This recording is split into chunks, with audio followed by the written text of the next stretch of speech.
Mic check.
How's it going, everyone? Pop-Tart here. Welcome back to the Aeroteam Gaming Channel. As is typical for a Pop-Tart. Oh God, that's nope, nope, bad. Aeroteam Gaming Channel. As is typical for a Pop-Tart. Oh God, that's whoa, it's triple. Oh dear. I was just saying, as is typical for a Pop-Tart stream. Of course, not only it couldn't be that I'm half an hour late, I had to mess up the audio too. Stream audio playing from both YouTube and Twitch in the background. That's so cool. Okay, let's give that a second try. How's it going? Welcome back. Today we are live in the Fenix A320 version 2 with the new fly-by-wire V2 as well. Well, new, it was about a month ago still, but oh well. Let's see, I got completely thrown off by all that happening. Yeah, so sorry for the extremely late delay. I got stuff back a bit with my real-life schedule, which meant that I was then able to, or not able to, get everything set up properly beforehand, so I had to dash away with all the flight planning and everything, and I unmuted my microphone like 10 minutes ago, and then realized that my Streamlabs wasn't set up correctly for Microsoft Flight Sim, so I had to reconfigure all that. That was cool. Anyways, we're going now, and at least by the benefit of my own audio accidentally blasting myself out, I know that my microphone's working this time, so that's great. But yeah, so here we are, the Swiss A320 in Zurich. Unfortunately, the jetway does not want to connect. It's just not doing anything, so we're just kind of sitting out here, but yep, that's great. So, yeah, first things to cover before the flight then. And my game controller disconnected. Okay, cool. I guess I won't use the drone cam for this. Scenery. So we've got the, default Asobo. There we go. So this is the default Asobo, Zurich, and on the other end will be, Aerosoft's Munich V2. A very beautiful airport, always fun to fly into. And even more so with the new V2 update, 2 or 3 months ago, I want to say. Unfortunately, no ground traffic. I'm trying something new here. Not ground traffic, AI traffic, I meant to say. I usually use AIG, but I have it disabled this time around. I'm hoping that will fix the cause of the significant problems last time around. I'm hoping this one will go better than the last one, too.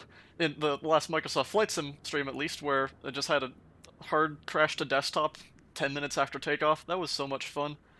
So I have a feeling it might have been AIG that was causing that. So I have it fully disabled here. I've been flying at Microsoft Flight Sim for the past, like, month or so, and have not had a single issue since then, including one flight just yesterday evening. So hopefully it'll behave, but only one way to find out. So yeah, that's the scoop. I'm going to try to do some more testing with AIG later to see if it'll still be stable, but for now, airports are just devoid of life. It's great. I can't wait to have them back. But yeah, so, not much else to say. I guess I better start getting the aircraft loaded up here. So, it's like a frame rate's taking a little bit of a hit. That's unfortunate. Ah, well. Let's see, up top here. Get my second monitor set up. There we go. Alright, let's get the batteries on here. Voltages are good. Battery 1 and 2, and connect the external power. Strobes to auto, nav lights on. And watch the screens power up here. This is always fun. I think, yeah, the Fenix leaves them on max brightness. On the towless aircraft, you always have to crank these up to max brightness, but Fenix just leaves them on.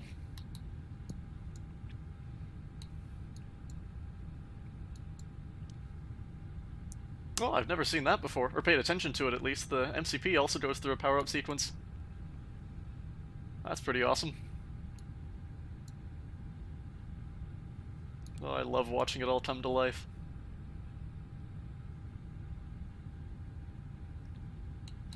Alright, enough distractions. So, up here...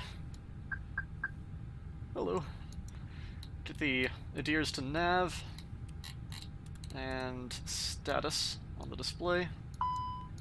There we go, ground control auto, and crew supply oxygen on. Leave the fuel pumps off, no smoking on, emergency exit lights armed,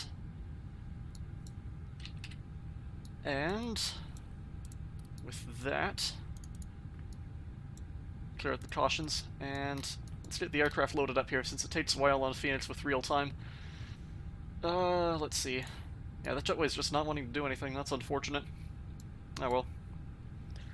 Get the cargo doors open, and over here, I'll grab a SimBrief import.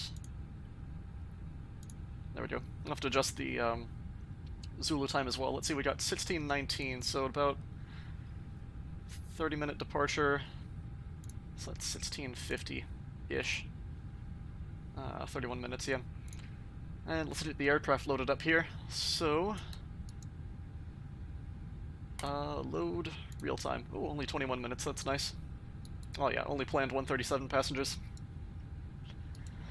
Very good, okay. So, while that's going there, let's pop down here and get the flight computer set up. So, just one second, I have to pull up the flight plan on SimLookup Pro here.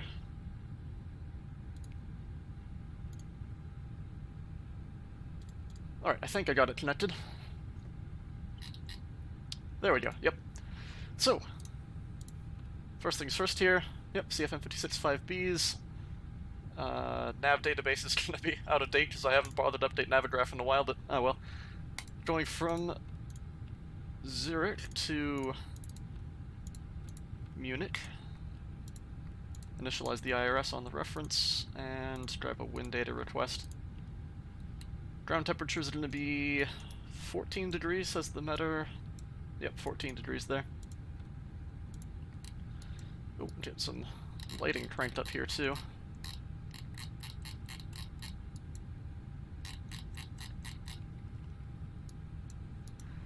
Give the overhead panel some light as well. There we go. Alright, next up here we have an alternate of Frankfurt. And the flight number is going to be, or call sign, that is, Swiss 112 Echo. I think it's Swiss call sign. Let me double check actually, it's been a while since I've flown Swiss. Swiss International Airlines, call sign, yeah, call sign Swiss. Very good. Just want to make sure they didn't have anything tricky. Costed at 40, cruising at flight level, well, SimBrief says 250, but I don't trust that at all. In the real world, yeah, SimBrief has always been a bit dodgy with short legs for me.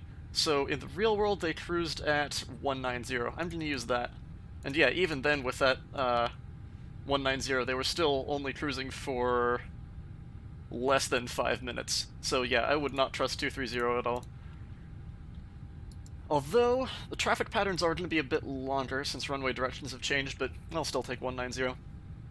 So, I'll fill out weights afterwards. Or after we finish loading, that is. So for the flight plan here, we'll be departing out runway 34.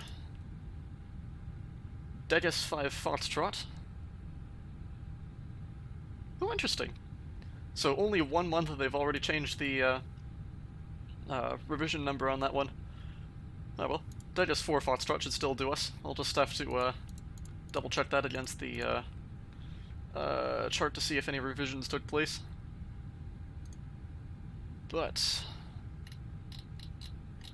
let's see here. So from Degas, it'll be the Zulu 6 airway to Nunri. And then from there, Tango 103 to Betos.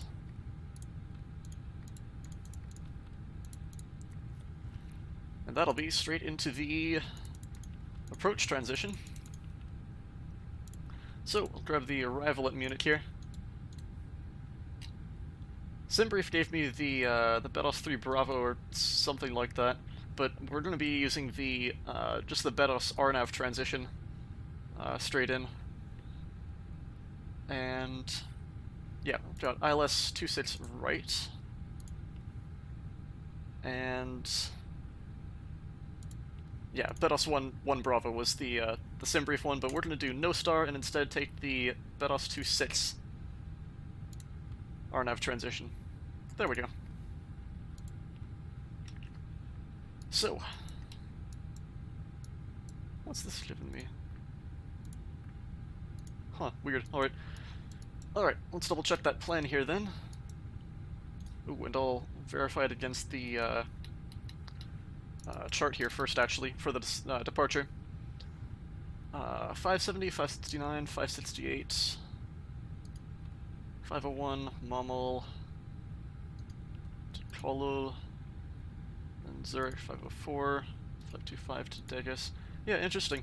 So, the sequencing is all the same still, and as are the altitude restrictions. Huh, I wonder what changed. Interesting. Anyways, yeah, let's have a look at that flight plan here. So, I'll pull it back to 10 miles. All sequencing nicely. Very good. And no discontinuities, apart from the vectors, of course. Alright. Bring that back to ARC and pull up constraints. Next, let's run the safety checks. So, up top here, let's see, we got 2 minutes till the line. Alright, engine 1 fire. APU fire. And engine 2 fire. Very good. CVR test we can do as well. And cargo smoke, forward aft. This one's going to be dinging in my ears for a while. Well, we've got that going. Let's have a look at the annunciator lights. All good. Shut up. Always so annoying when it goes a second round of the alarms. There it goes. Now I can do the takeoff config. Slats, flaps. Very good. Hush. That's better. So, with the APU fire checked, we'll go APU on, and nope, not you. Go away. There we go. Fuel pumps on. How's the refueling going? We are all fueled up. Very good. Alright, seatbelt signs can come on then. And while that's going, I'll grab the weather here. So we got winds variable at 3, so pretty much just straight calm departure. Temperature 14, yep, 2NH 1018. 1018. Set both sides.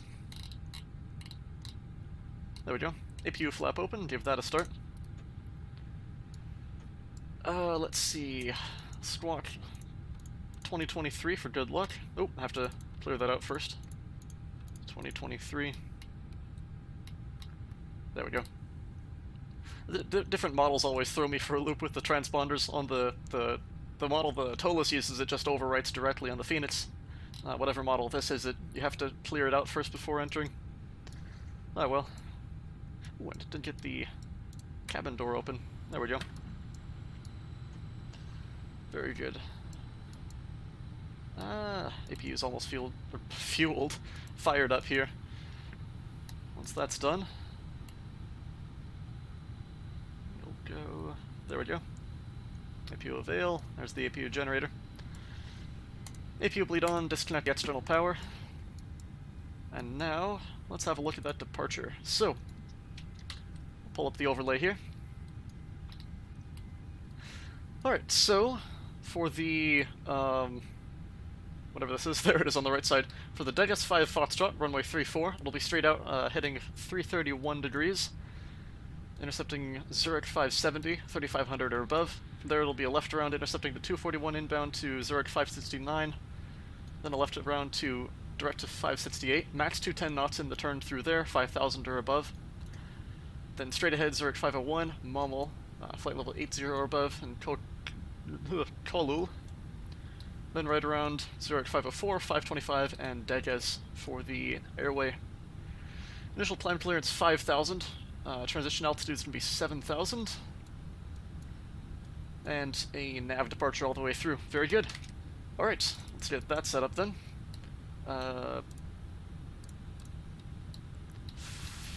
5,000, there we go. And, yep, nav. Alright, and I'll plug in the transition altitude later when we're setting up the perf.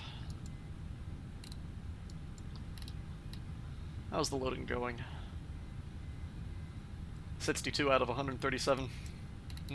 Got a ways to do before I can enter the performance.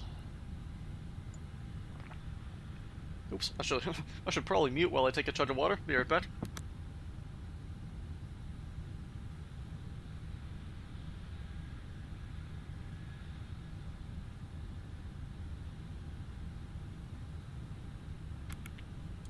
Alright, there we go.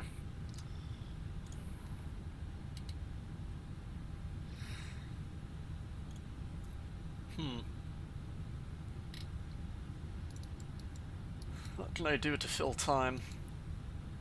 Well, it looks like at the moment we have no viewers at all, so not too much of a stress level. But I know that these like to pick up viewers afterwards, the flight sim streams at least, so it's just a wee bit worrying. I have to hold up the entertainment value somehow.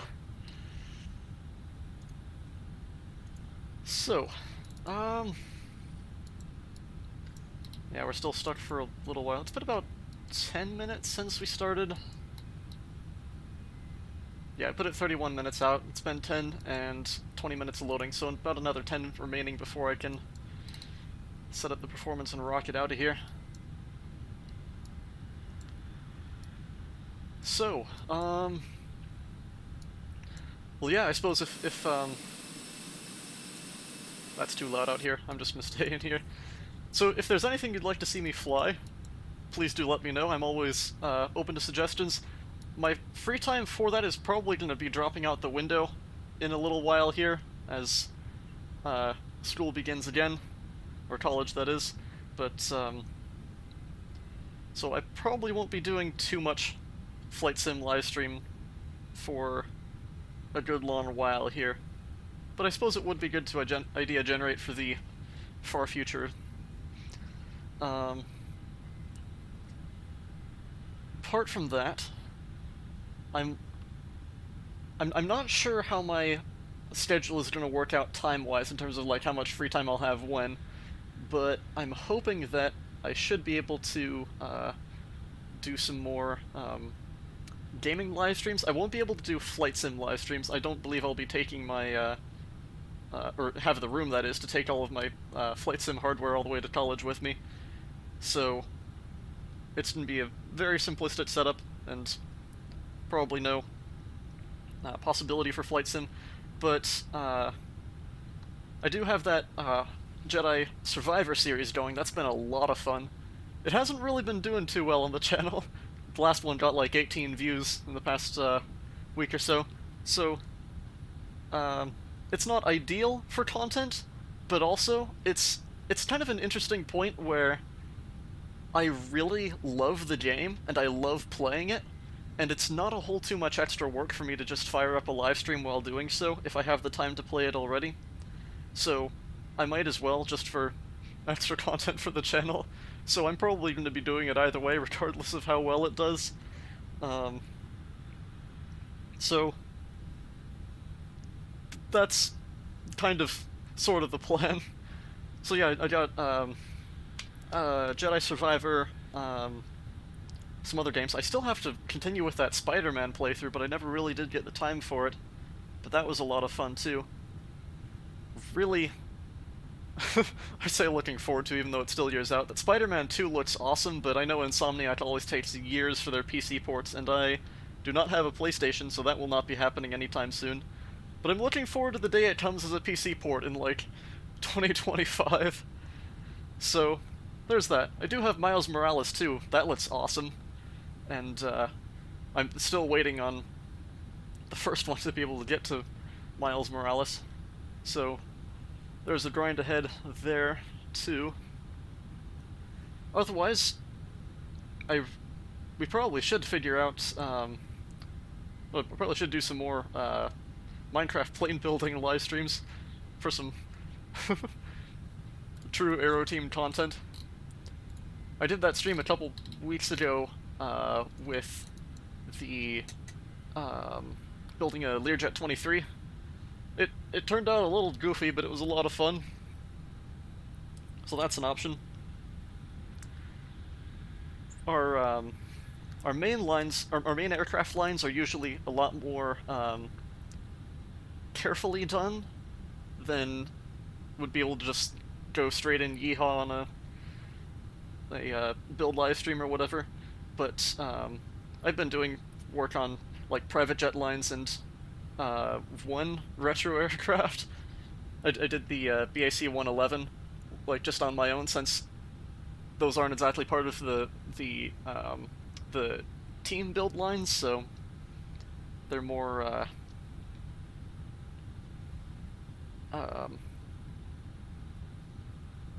open to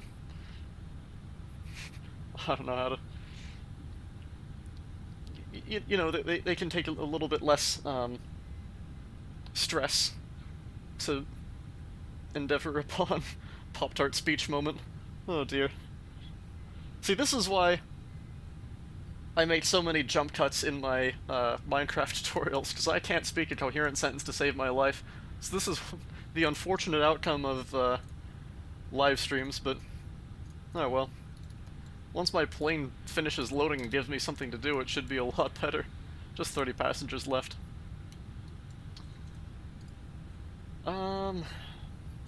But yeah, anyways, as I was saying, so, yeah, we really need to work on some more retro aircraft, so something like that could be... Oops, didn't mean to scroll that.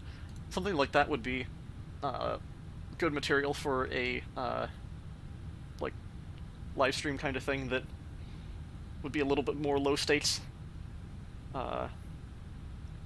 Say, we only have that BAC 111 right now. I still need to make the Model 4000, but... apart from that, like Douglas DC-3, DC-6, a Comet, Lockheed L-1011, even if we could get something that big, that'd be a lot of fun. So, ideas for the future. There's that. But, yeah.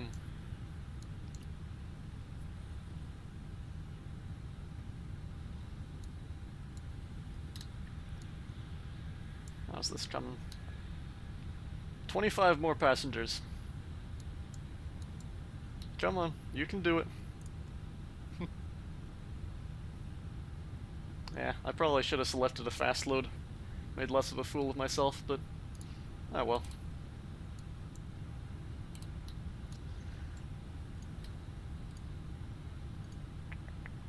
Let's see. Well, on the topic of flight sim, what can I talk about that's flight sim related? I'm really looking forward to finally flying the ATR in Microsoft Flight Sim. Hopefully I'll get around to doing that tomorrow. I purchased it, yeah, I was really excited about it when it came out, but I never really got around to purchasing it immediately because I was pretty busy and didn't really have the time to learn something that hands-on. And so later in the summer here when it went, I can't remember if it might have gone on sale. Yeah, I think that was part of the late summer sale, actually, where it went from 20 to 15, and I was like, yep, this is it, this is the time. So I grabbed it then, but I still haven't gotten a chance to fly it. So I just completed a big round of system studying on it, using 737 drivers' awesome tutorials on that. So that was pretty fun to learn, and so hopefully I will be able to start putting that to use on a flight, because the ATR is awesome, and the Microsoft Flight Sim rendition looks fairly decent for the price that is, so that should be pretty good. Last night I finally got a chance to fly the Just Flight BAE 146 again. It has genuinely been over a year since I was able to fly it last. I only got a chance, August of 22 was the last time I flew it, so... But yeah, it was just a quick hop from Dublin to Glasgow, so I genuinely spent twice as long on the ground with the whole power-up and everything as I did in the air. It's it's a bit embarrassing to fly because I have no idea what I'm doing, and well, I mean, once you're on the autopilot, it's easy enough with the sync, if not a little bit floppy. But through the whole approach, I was just flying it in like a kite made out of bricks. It was so wobbly, I barely managed to hit the runway. But yeah, when I popped the speed brake at 50 feet, like with the as the procedures go and everything, I started dropping like a rock. So I panicked and way over flared and just floated halfway down the Glasgow runway. That did not go amazingly. So yeah, but yeah, it's a lot of fun to fly. Those switches on the BA-146, the big flat white panel switches, those are so satisfying to click. Part of what I've been learning as well with my slight displeasure with flying Microsoft Flight Sim compared to X-Plane is, well, I mean, there are just all kinds of little quirks in Microsoft Flight Sim that I just can't get over, like the stupid locking controls when holding down right-click that makes turning taxiing impossible. But part of what I've learned as well, though, is that for the longest time, like, the airliner in Microsoft Flight Sim was the CRJ, the Aerosoft CRJ, which I just did not enjoy flying. And I've kind of learned that it's just because of the terrible switch sounds.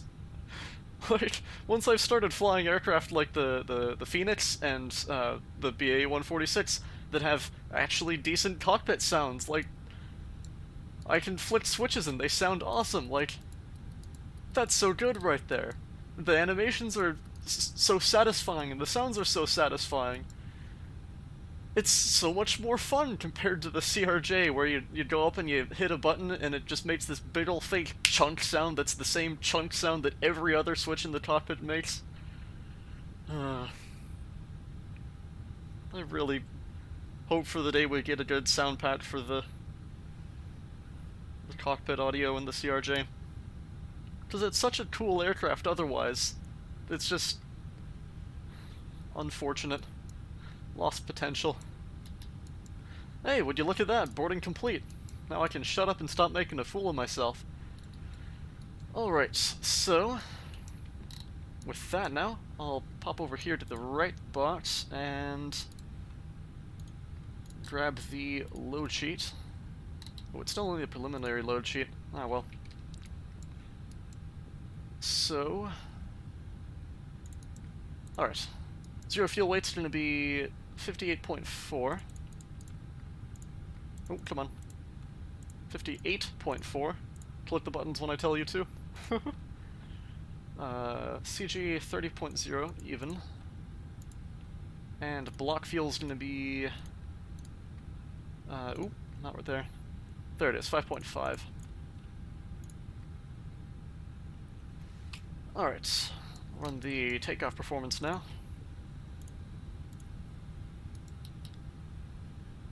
There we go, now the final load sheet's available. Let's see, packs on, optimum, and grab the weather.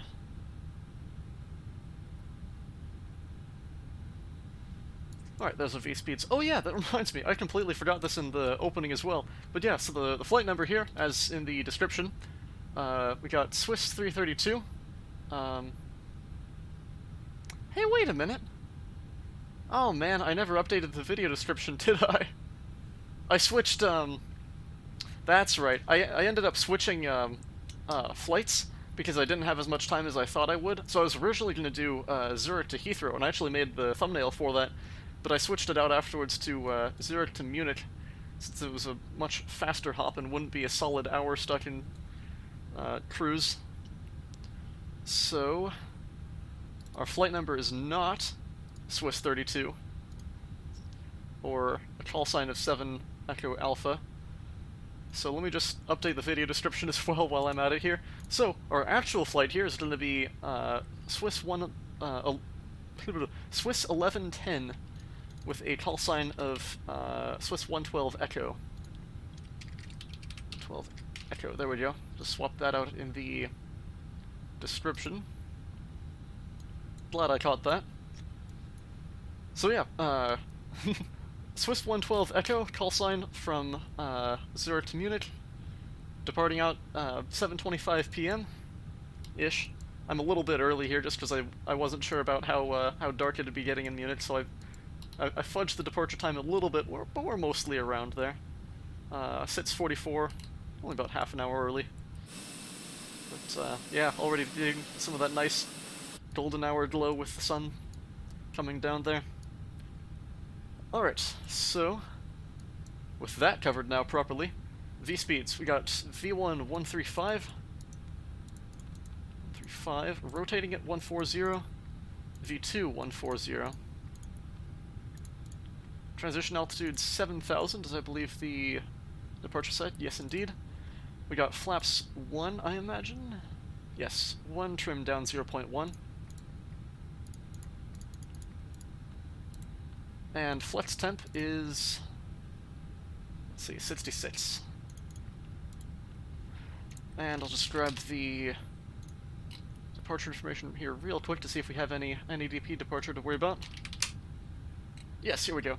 Alright, we got NADP 1, which is going to be reduction 2920 and accelerating at 4420. Quite a gap there. And engine out, runway 34, 3000. Very good.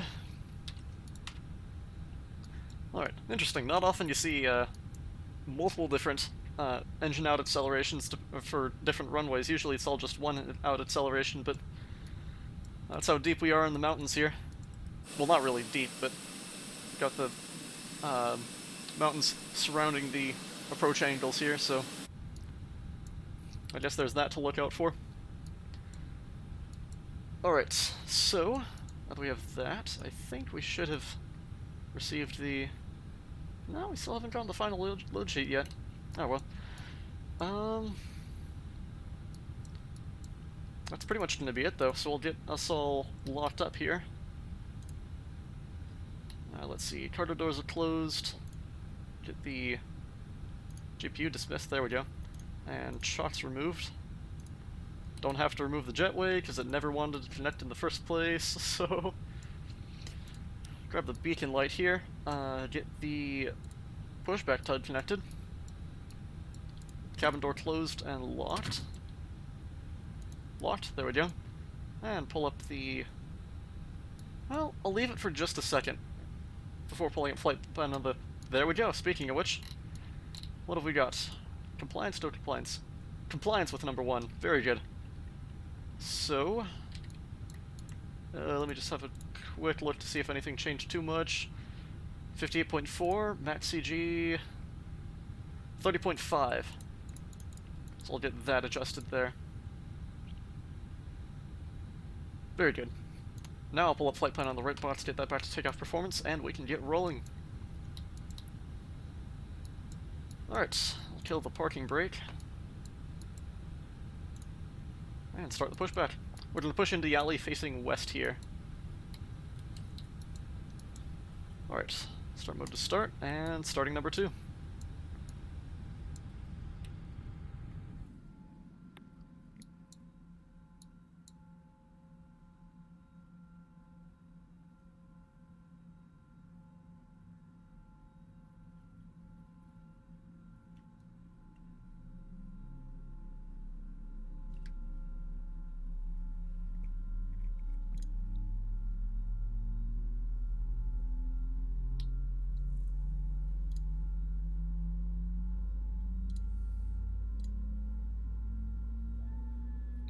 I love that hum so much.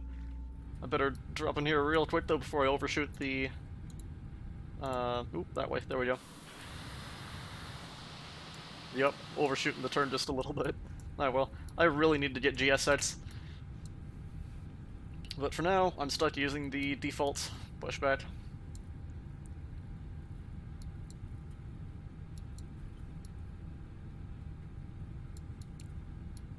Almost there. Good start on number 2, engine stabilized. Starting number 1. Yeah, I'll stop the pushback here.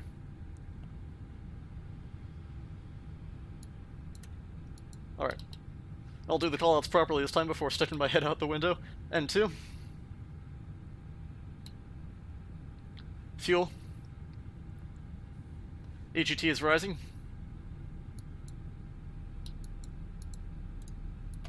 Parking brake set. Oh, come on, no, don't start rolling again. Stop, stop, you fool. N1. Oil pressure. For some reason, the stupid Fenix pushback always tries to start the pushback again once you set the parking brake. I don't understand it, but it's been like over a year since release and it still hasn't gotten fixed. Oh, weird. Anyways.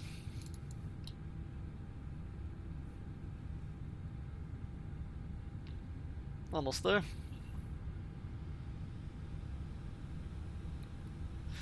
There's a good start on number 1, and stabilized. APU bleed off, APU off, start switch to norm, and reset the rudder trim. Pop flaps 1 for departure.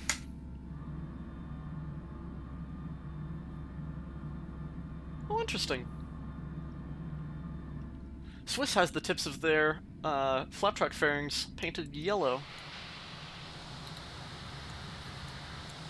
Wild, never realized that before. I thought the only ground anti-collision paint that was used was a red tip on the end. Never heard of yellow before. Alright, now we got flaps 1 there. Do the flight control check. Go full back. And forward. Left. Right. Left rudder. Right rudder. Flight control is free and correct. Trim we got down 0.1. Oop, overshot. There we go. And have a look at that from the cabin. Oh yeah. Alright. So, before we roll here, I'll pull up the taxi charts. So, we are right in here in the November alley. Just pushed out of... I believe it was stand 48 that I got? I don't actually remember. But yeah, we're in November all the same. So we'll, let's see, we'll skip Foxtrot, so we'll take a left Echo all the way down Echo to hold short 3 forward Echo 9. Very good. Nice and close to the runway there. Alright, and double checking that I've got the charts hidden properly now. Very good. Hopefully I will never forget again after obscuring the departure with that stupid chart with the Heathrow stream last time. But, oh dear. Alright, now the nose lights on, parking brake released, and let's roll.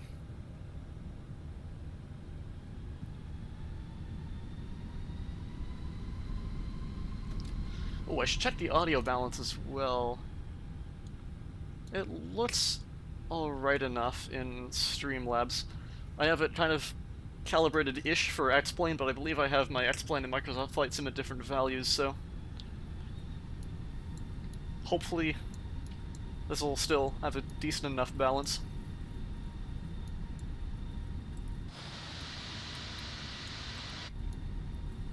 Interesting. I have another observation deck up on that side, too. I thought they only had the... whoop, rolling off the center line. I thought Zurich only had the one observation deck up on the north satellite, but that's pretty cool. Right, because there's their other observation deck there. And rolling off the center line again. Alright, I'll take this left here onto Echo.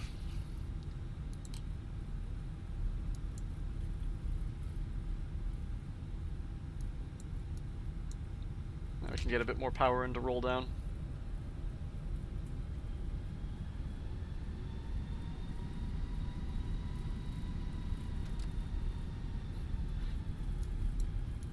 I guess it made sense to have an observation deck in the in the domestic terminal, so you don't have to just be an international passenger to make use of it.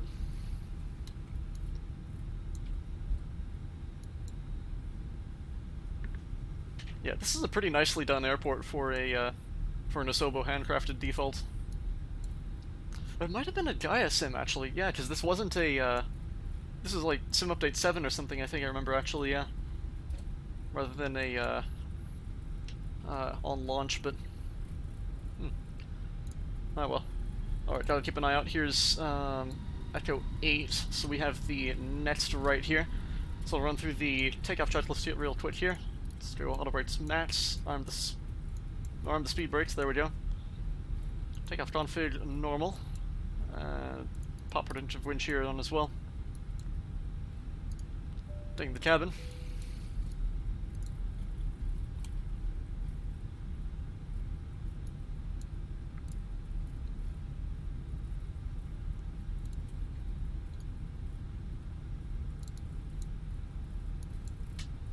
And this is us.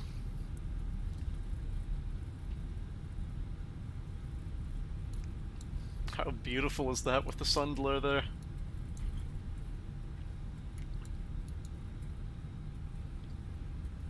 Alright, let's go clear for takeoff. Landing lights on, nose lights for takeoff, wing light on, seatbelt signs are already on, transponders on, start the clock. Clear left, clear right, even though I know we already are because hey, wait a minute, buddy, you're not supposed to be on the runway. Scram! I'm gonna run over you. There we go. Another one pulled out into the runway. These fools, these buffoons. Yeah, that's right. Run away, you clowns. Now we're clear, right? Alright, get myself resituated here. Alright. 50%.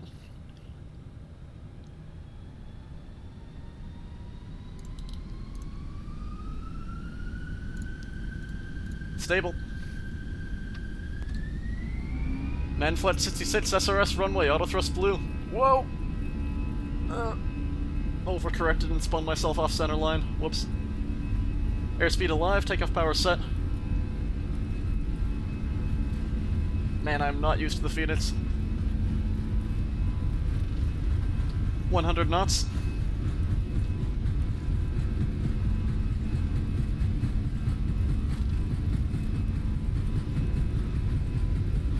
V1, rotate.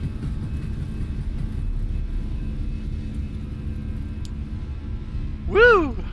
Positive rate, gear up.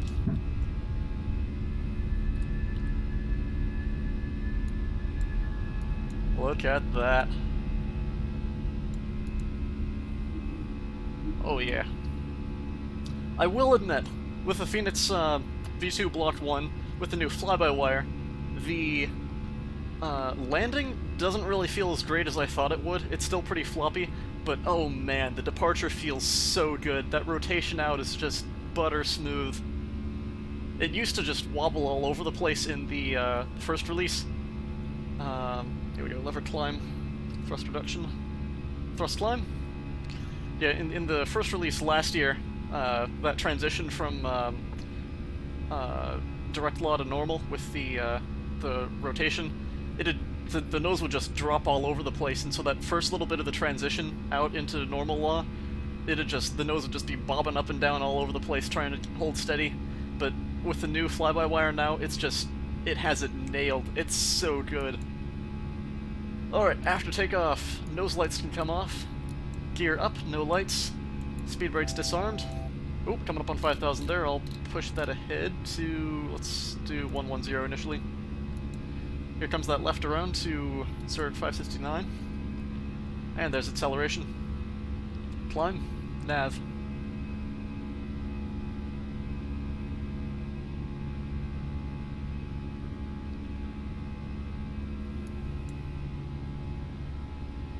It's still a little bit bumpier on the hand flying than I'm used to in X-Plane. I'm not sure how realistic some of that is. But, still very nice. Speaking of very nice, oh wow.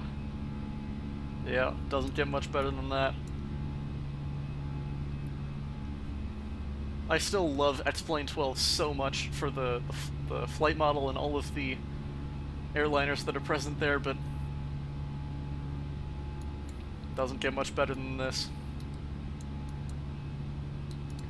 Alright, there's the S-speed, so that's clean. We'll hold 210 knots in the turn there until 568, which is actually a ways ahead. Goodness.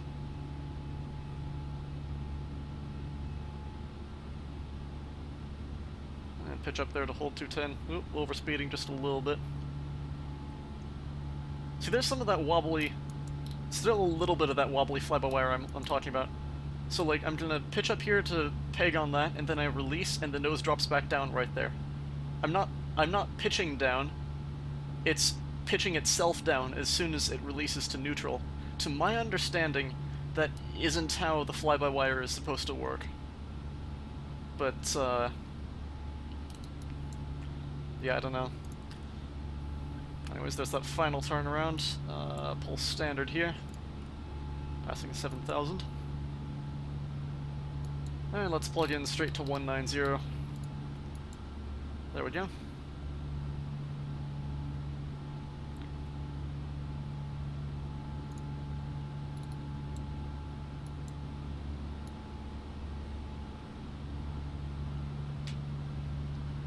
Wow. This is what I love about Microsoft Flight Sim 2. Like, yeah, X-Plane 12 can really be beautiful sometimes, but the scenery in Microsoft Flight Sim really... Oop, I wasn't supposed to level out the turn then. Pay attention, Pop-Tart. The scenery really just gives you a sense of scale like nothing else. I love X-Plane. I keep saying this, but I really do, for like all the systems and everything, but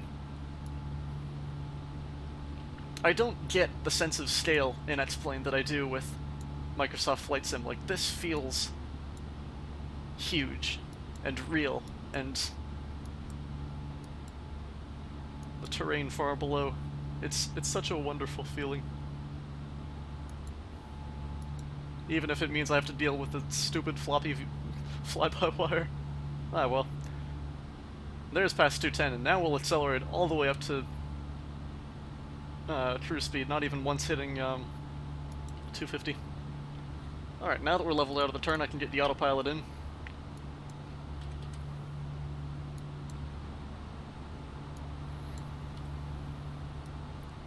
Should be quite a fun approach as well. We'll be landing in, yeah, on 26 right, which means we'll be in west traffic, so facing pretty much straight into the sun. Unless it sets by then. But we've only got about 30 minutes out, so... Oh dear, excuse me. But yeah, we'll have to see where that lands us. That's why, again, as I said before, I did fudge the time just a little bit earlier so it wouldn't be too much past sunset. Since I believe the real flight is scheduled for 8:20 p.m. Yeah. What's the sunset in Munich? 7:17 p.m. So yeah, an hour past sunset. Even though nighttime in Microsoft Flight Sim isn't all too shabby at all, but it's still pretty nice to get a little bit of the golden hour in still. Alright, I'm gonna take another drink of water here real quick.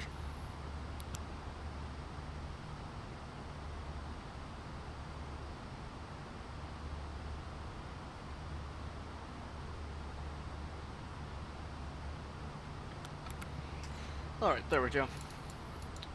So, let's have a look here and see what we have to deal with. So, it's wanting to start our... Since we have that huge RNAV transition with the Betos 26... Here, I'll just pull this up for a second. Since we have this huge RNAV transition out that they do, we're expecting a shortcut in here, but it's wanting to start the descent from 190, right parallel with the airport right here, it's looking like. So I'm already ahead of time going to start modifying that there. Let's see, I can't really use the real flight as a reference since they landed in... Oh no, there we go. Here's the next one. So, interesting. It looks like on Flight Radar from the latest flight that just flew yesterday evening, they... Interesting, they landed around, looping around the north side and then back down, so they didn't use the Betos transition, but... Oh well. I'll still leave as we have here. Almost cruise. Oh, past 10,000. I should have had my eyes on this. Landing lights off, wing lights off, and oh my goodness, I never turned on the strobes. That's why there's the auto position, I guess, but yeah, my eyes didn't even see that as being separate switch positions. My goodness, I'd make a terrible pilot. There we go. Strobes on. Seatbelt signs off. Ding the cabin crew. There we go. I guess that's why checklists are a thing. Oh my. Alright, back to what I was looking at here. So they were beamed the airport at about 8,000 feet, it looks like. So I'll plug that in there, just to expect-ish. And I'll probably just go into an open descent instead of using a set descent path, but just for planning purposes, I'll expect 8,000 at Munich 454. Oh, come on, where are you? Oh, interesting. They only have a few of the waypoints on the coding of it here. Let me zoom in a little there.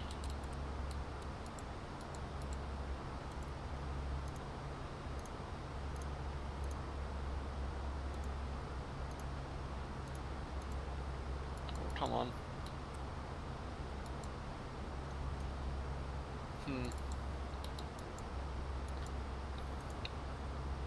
Well, let's see here.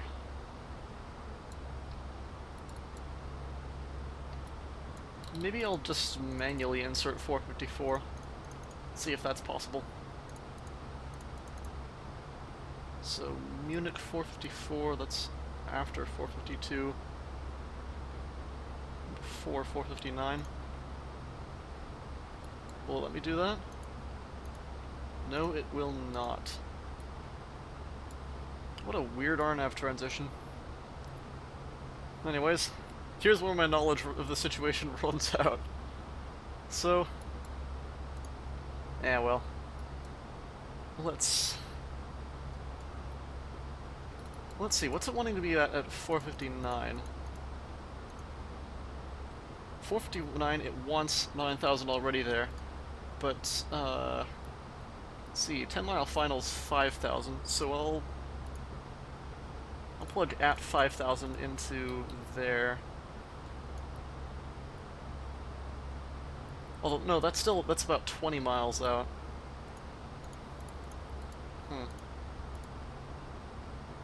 Let's make it... I'll make it 11,000 at 452, it looks like. There we go.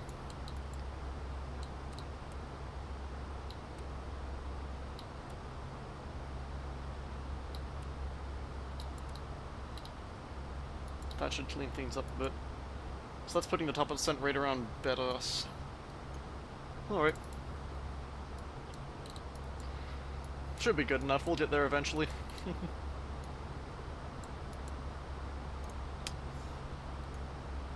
There's the lake below us here. We'll pull this up on the map.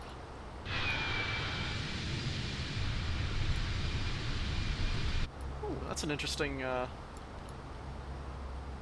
oops, except I'm stuck now and can't get to it. Interesting, jetty down there.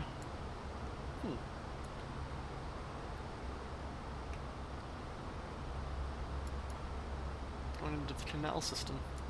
So this lake over here is...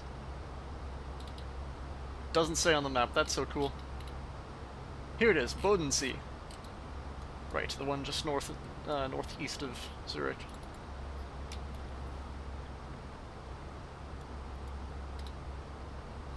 Very cool. So I'll head due east for a little bit before looping around northwest to intercept Munich. Oh, there's some snowtops in the mountain there.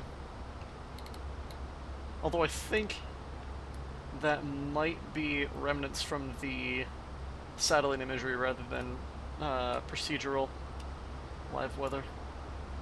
I can't tell. It does look a bit fuzzy around the edges. That might be attempted live weather. I can't tell.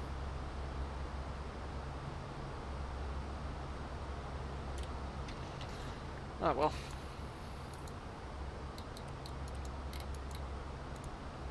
Alright, how are we looking?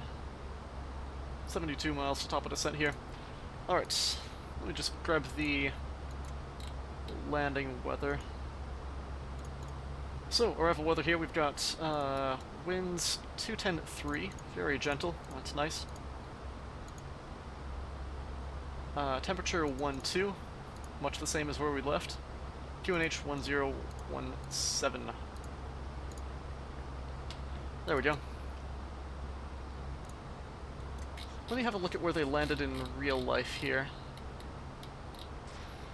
On Flight Radar. So Flight Radar coverage pretty much for some reason always cuts out around the midfield contours.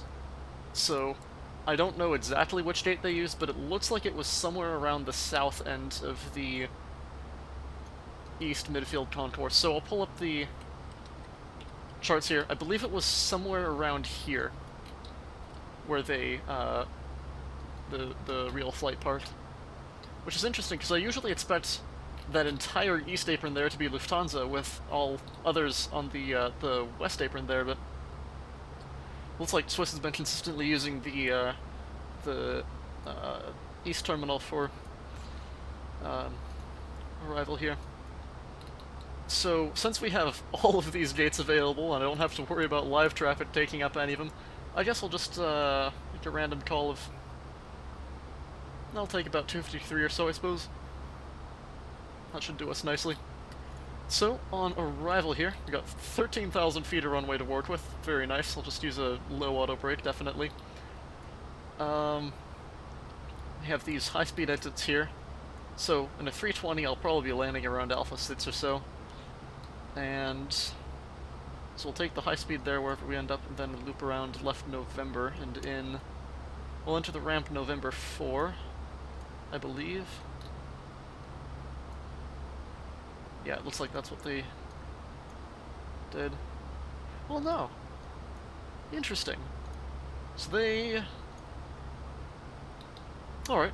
I guess I'll just do what they do. So, we'll enter November 3 and then take Delta 1 to cross over here onto the east taxi line, whatever that is. Echo 2, it looks like. So, November 3 to Delta 1, then Echo 2 and around, and down to 253. Landing elevation's gonna be, what's Munich, about 1,000 if I remember correctly? 1487, so 1,500-ish. Oops. We don't have to worry about landing elevation in an A320, luckily. But that'll put our minimums here. For Cat 1 ILS, we got decision altitude 200. So that'll be 1649 MDA. 10-mile final at, or 10-ish miles, 11.2-mile final at Goodegg is going to be 5,000 feet platform altitude. And transition altitude of 5,000. Missed approach is going to be straight ahead, missed approach altitude 5,000. So it's going to be straight ahead to 1 DME and 1900, then right around direct to Mike, climbing 5,000. Alright, very good. That's about all that can be covered for the arrival, really. So I'll pre-select... Well, I'll just take it all the way down to 5,000, I suppose, for that arrival there. There we go. There's the sun starting to pop below the horizon. Well, not starting to, but about to. Getting the orange haze on the distance. My goodness, the Alps look terrible. What is up with my terrain resolution? There we go, that's a bit better. Maybe it just wasn't loading in while I had my head down.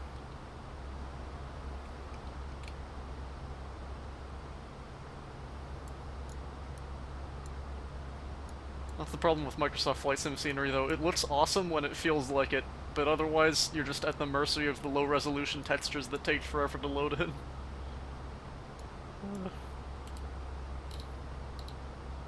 Is that... Oh goodness, now it's just loading offline textures in that region there, it looks like. Or not offline textures, but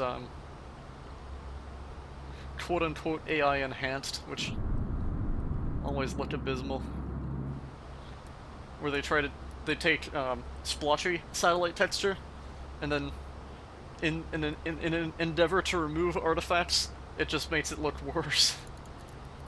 But, oh well, what can you do?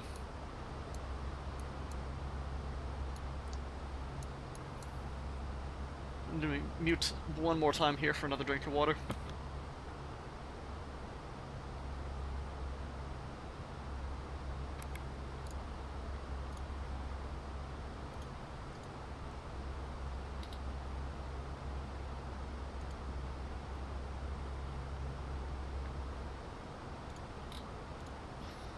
Alright.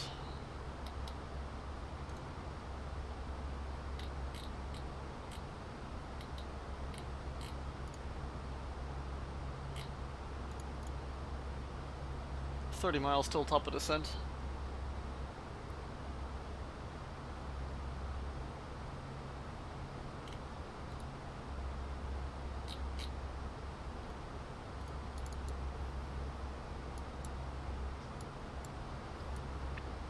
Getting really dark now. Goodness.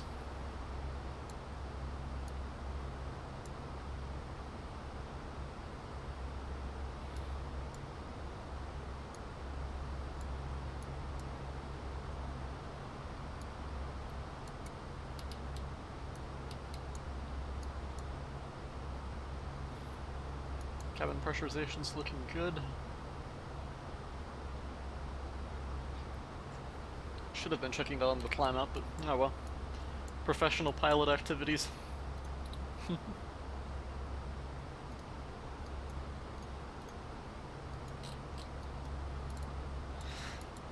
Guess I can grab auto brake slow here to reselect that and then verify that all with the arrival performance page here.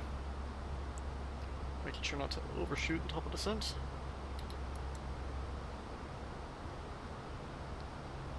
Let's see. 26 right. Conditions there are going to be dry. Doesn't matter. Alright, it makes you manually enter the landing weight. Let's see, I'll grab it here from SimBrief.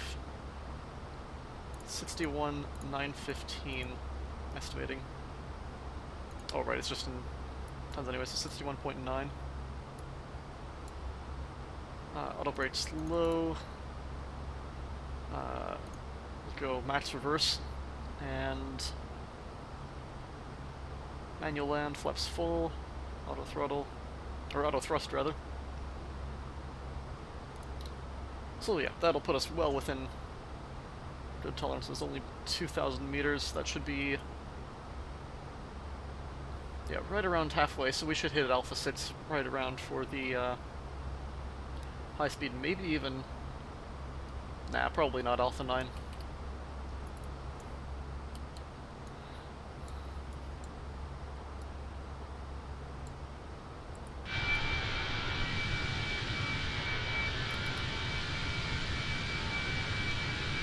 Look at that sun.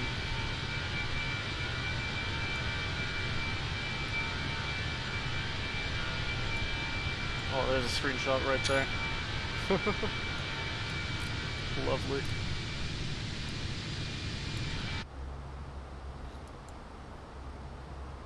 Alright, 10 miles, top of descent coming up here. I'll hit it at about 2.5.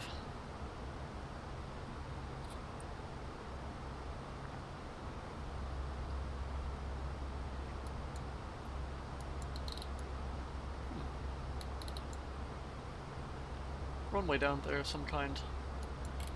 Wonder if that'll show up on here. Echo Delta, Mike Delta. What airport is that? No, not Emery-Dreyfus Muscular Dystrophy. EDMD Airport. Dachau Groben Grubben Reed. Cool. Alright, there's about 2 miles-ish. Let's pop the descent.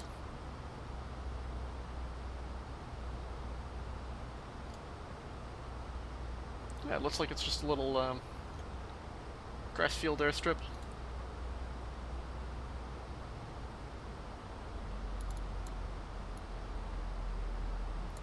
And down we go.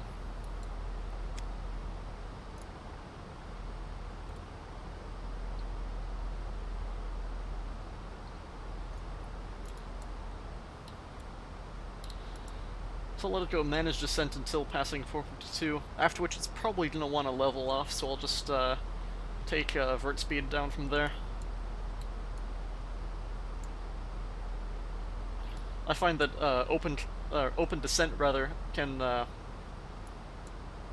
get pretty tricky through the lower stages of the descent, because the flaps 2-ish, when you get that slow, has just such a huge amount of drag on the Fenix A320 at least, that a thrust idle open descent will just drop you at like 3,000 feet per minute.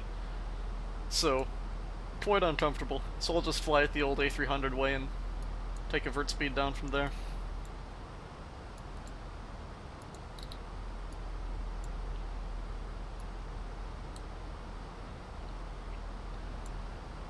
Got some low cloud cover over there. And there's the airport.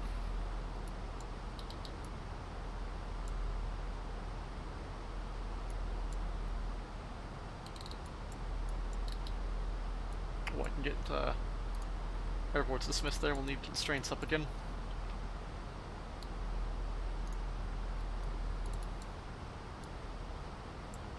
Oh, right, I didn't set the Aero minimums. So we got MDA, Cat 1 ILS, MDA 1649. Oh, come on. 1649. There we go. That's better. There's the airport starting to load in a bit more. Got the approach lighting visible now. Here's the right turnaround for the downwind.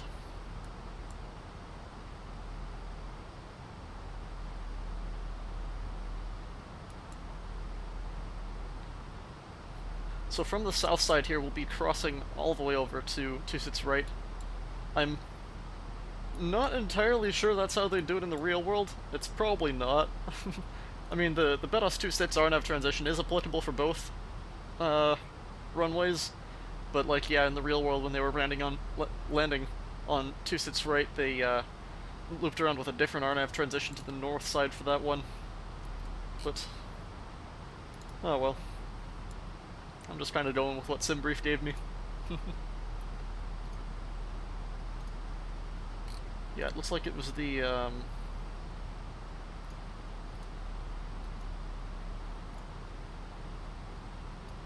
let's see here.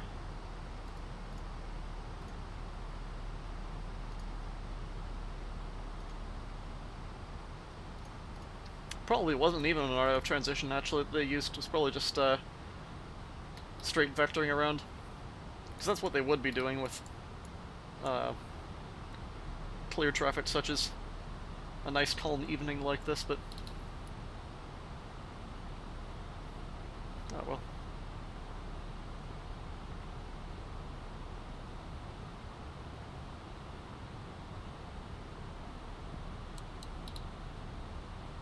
There's a screenshot right there too. That fog bank is awesome. The orange glow above.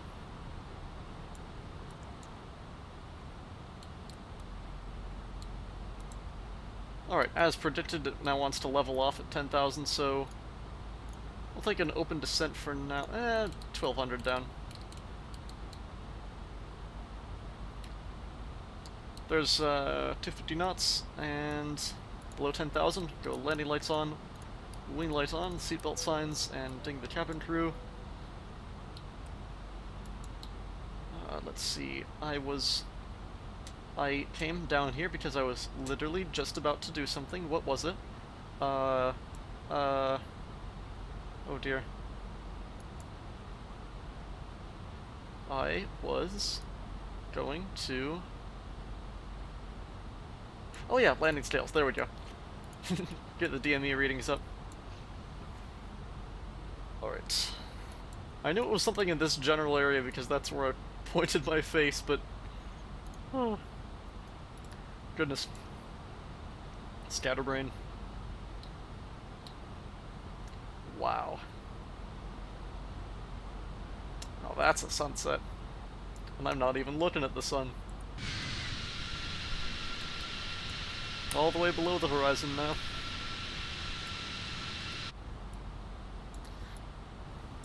So yeah, we won't be landing face into the sun like I thought we would, but it'll still be quite the view.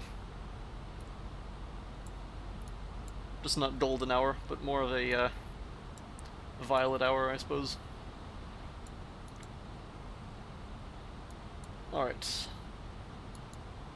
It's about 8,000 on the downwind, I'll pull to 10 knots.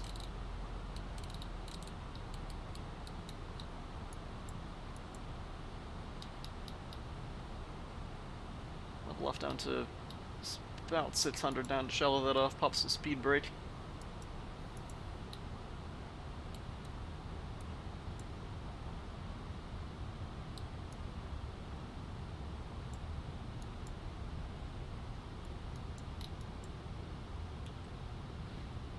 Fenix -10, here comes flaps 1. Well, not flaps 1, but slats, at the very least.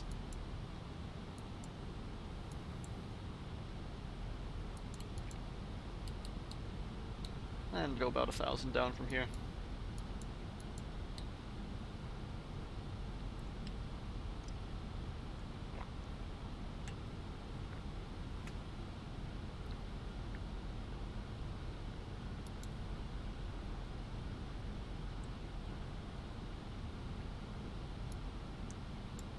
Alright, about 6,500 I'll swing it around left to intercept the ILS.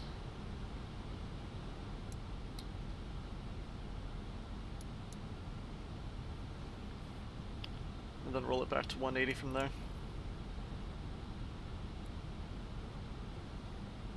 Alright, what are we at? 080, so left 90, that'd be what, 350, I want to say? Let's go left around 350, speed 180.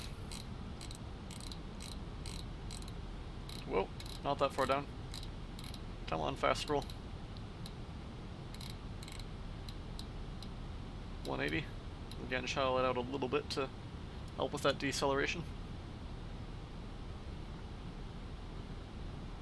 I probably overshot that turn a little bit, actually. Should have swung around earlier. Ah well, we'll just be flattened out for a little bit.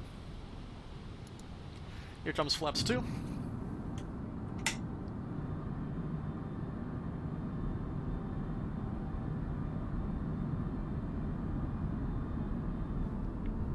Oh yeah.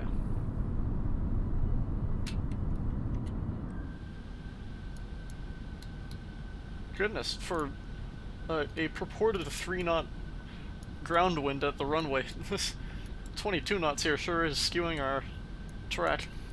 Ah well.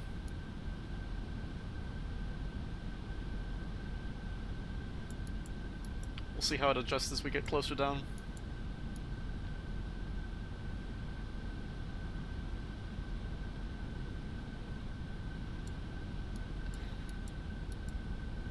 Alright, I'll swing it left around. Oh, I forgot to check here. What's our final course? 261, so 30-degree intercept, I'll take about 290. Arm approach. Get some dome lighting in here too, it's getting a bit dark. There we go.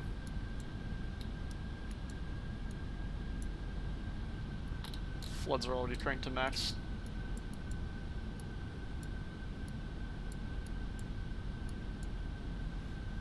Alright.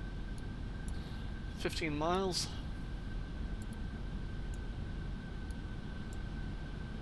Now I have to warn you, I'm, as I always say with these streams, I'm bad enough at landings as it is, and I really struggle when it comes with the Fenix for landing. It can get a bit floppy, so I will probably become significantly destabilized.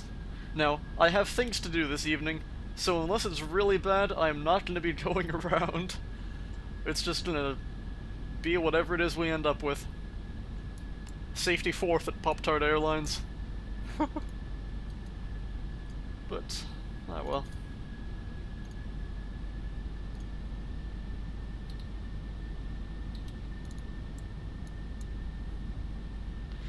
There's Localizer.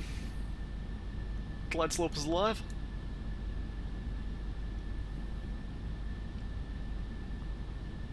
Oh, right, and platforming at 5,000. I should have set the altimeters already. 1017. I always forget that. 1017, there we go. It always messes with me at Munich here because the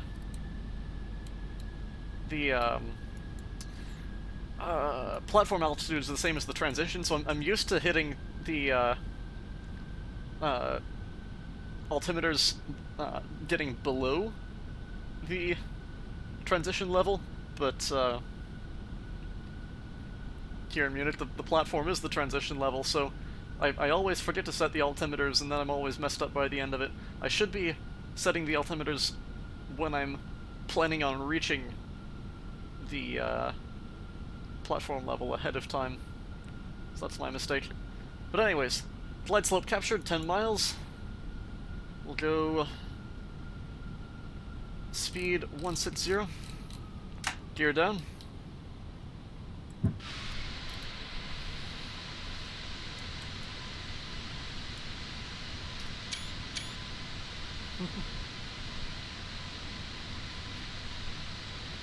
Grabbing all the screenshots. And flaps 3.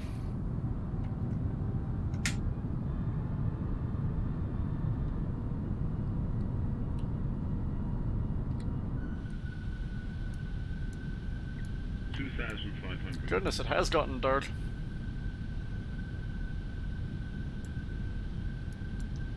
And activate approach mode here.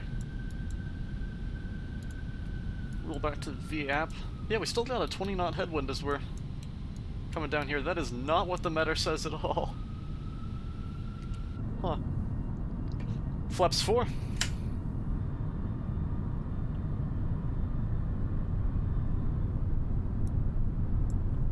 Oh yeah.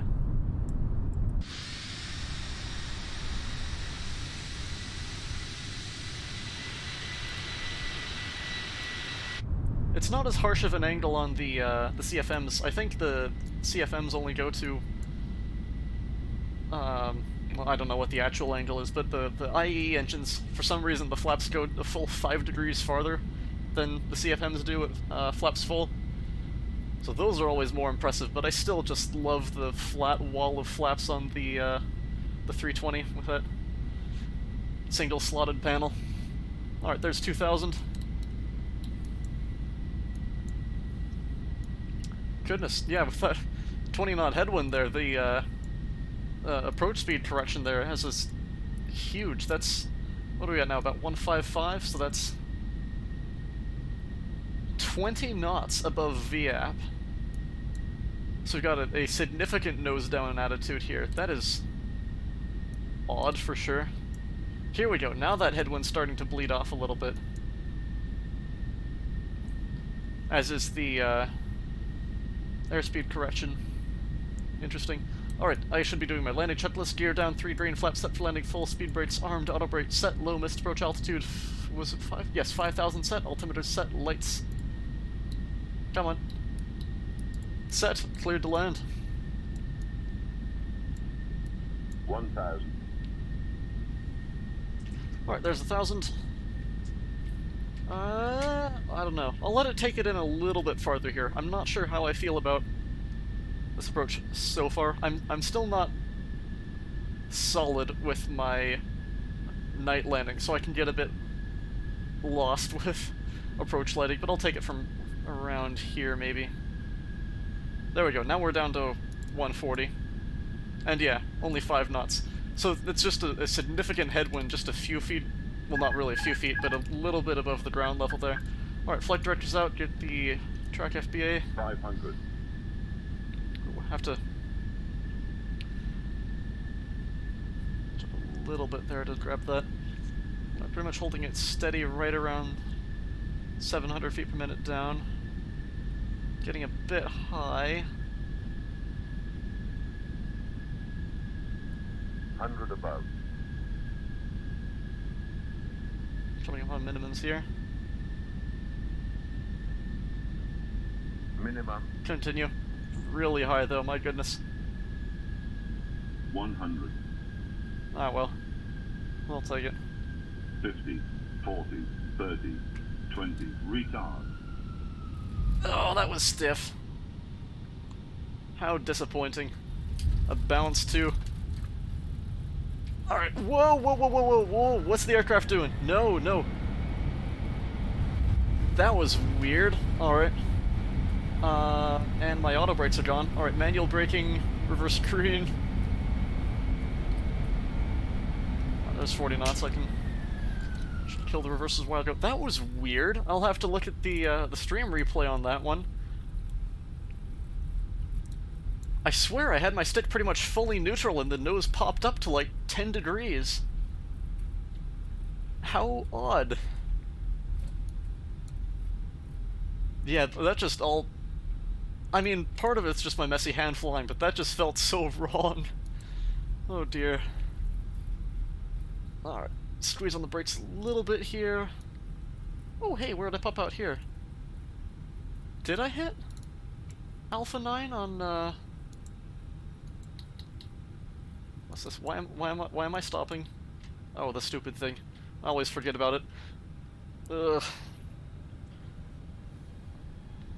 What, yeah, because when you right-click, it freezes the controls. It also freezes the brakes, so if you're braking while looking around, it'll just slam you to a stop. It's been years, and really wish Microsoft Flight Sim would do something about it. Yeah, so we took Alpha 9 there. It was a very short landing roll, despite the... Well, I guess, yeah, because I slammed it down and... Oh dear. Anyways, so we'll take November 3 in here.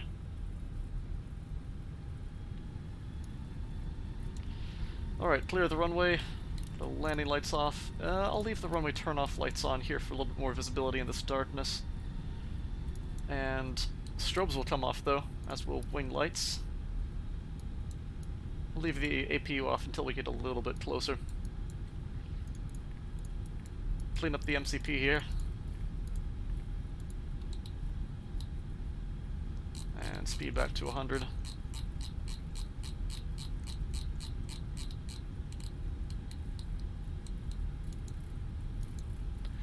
Man, that flare just did not feel good at all. I've had so many awesome landings in the TOLUS where, oh, I think this is where I'm supposed to be. I should not be waffling on, actually, as I'm, I have taken a wrong turn. This is the center line. I should be on Echo 2. Don't mind me, professional pilot, just gonna slide over here, I think.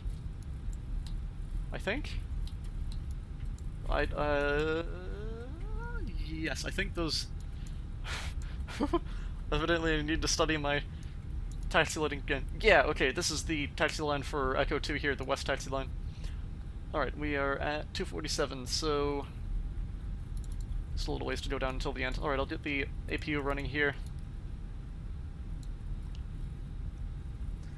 Oh, and stop the clock as well. Predictive wind shear off. Weather radar's already off. Transponder back to auto. Oh, and ALT reporting off as well. Whoa, whoa, whoa, whoa, whoa. Eyes on the road, eyes on the road. Oh, I should have retracted the flaps as well, and the speed brakes. My goodness, really threw me for a spin there. Alright, here's 251, so 2 more until 253. But yeah, that flare just felt awful. I was pulling on it so hard to flare out there, and it wasn't doing anything until it just shot up like a rocket and then slammed down and still continued rolling for there. How weird. Why are you stopping? Come on. Keep on rolling. Keep on going.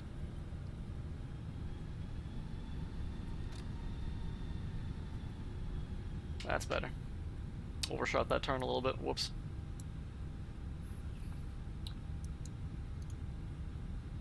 Ouch! Yeah, Sim Toolkit Pro recorded that as 534 feet per minute landing. That'll do it. How rough. Unfortunately, I don't have my replay enabled, so I can't see that afterwards, but oh well. I don't have GSX, so I'll have to marshal myself in here.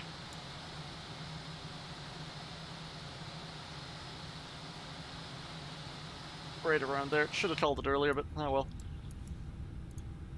Parking brake sets. Oh, damn it, I never started the APU. I was so distracted with getting upset with that landing. So now I have to wait for this to spool up before I can do anything. Come on.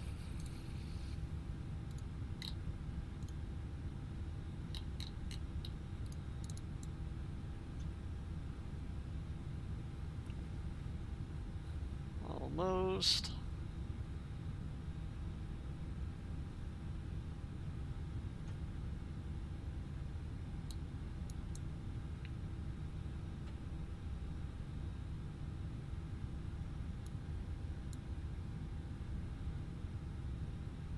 %. There's the APU gen and available. So, engines off. Seatbelt sign off. IRS off. Fuel pumps off. And transponder off. How are we looking on the shutdown? Both engines below 15%. Beacon light off. APU bleed on. And that is us in Munich. I'm gonna actually grab the drone cam here because and pull out a little ways further because of how loud that is. My goodness. Oh, come on. Now my controller's not wanting to connect. Hello? Buddy, there we go. Oops.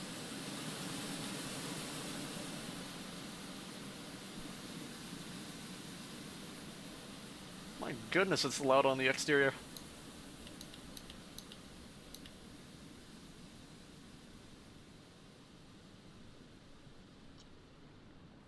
There we go. That'll have to do.